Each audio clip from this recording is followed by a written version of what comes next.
হিমালয় ও অপরূপ সৌন্দর্যের দেশ বলা হয় নেপালকে, কিন্তু সেই মনোরম পরিবেশে হঠাৎ করেই নেমে এসেছে এক মর্মান্তিক ও বিধ্বংসী প্রাকৃতিক বিপর্যয়। আকস্মিক বন্যা ও প্রলয়ঙ্কারী ভূমিধসের তাণ্ডবে লণ্ডভণ্ড হয়ে গেছে দেশটির বিস্তীর্ণ জনপদ। প্রকৃতির এই নিষ্ঠুর রূপ কেড়ে নিয়েছে বহু মানুষের প্রাণ, আর নিখোঁজ রয়েছেন আরও বহু মানুষ। ভূমিকম্পের মতো তীব্রতা নিয়ে ধেয়ে আসা এই পাহাড়ি ঢল সবকিছু নিমিষেই তছনছ করে দিয়েছে। নেপালের উত্তর ও মধ্যাঞ্চলে তিব্বত সীমান্ত সংলগ্ন এলাকায় এই আঘাত হানে। সীমান্ত এলাকায় আকস্মিক বরফ ধস এবং এর ফলে সৃষ্ট পাহাড়ি ঢলে হঠাৎ ফুলে ফেঁপে ওঠে স্থানীয় নদীগুলি। চোখের পলকে পাহাড়ি নদীর উত্তাল স্রোত গ্রামকে গ্রাম ভাসিয়ে নিয়ে যায়।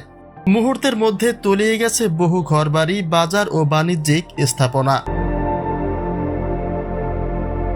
সবচেয়ে ভীতিপ্রদ ও হৃদয় বিদারক বিষয় হল হতাহতের পরিসংখ্যান।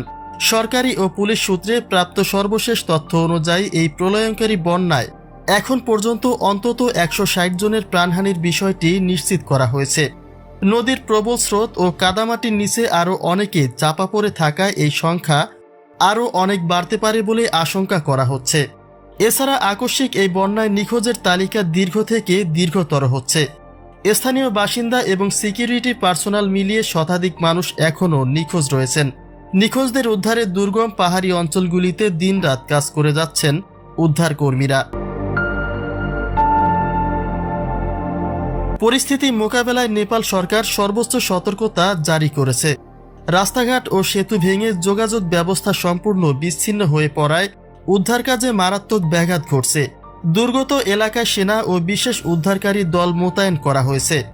সব মিলিয়ে নেপালের এই সাম্প্রতিক প্রাকৃতিক বিপর্যয় এক গভীর মানবিক সংকটের সৃষ্টি করেছে।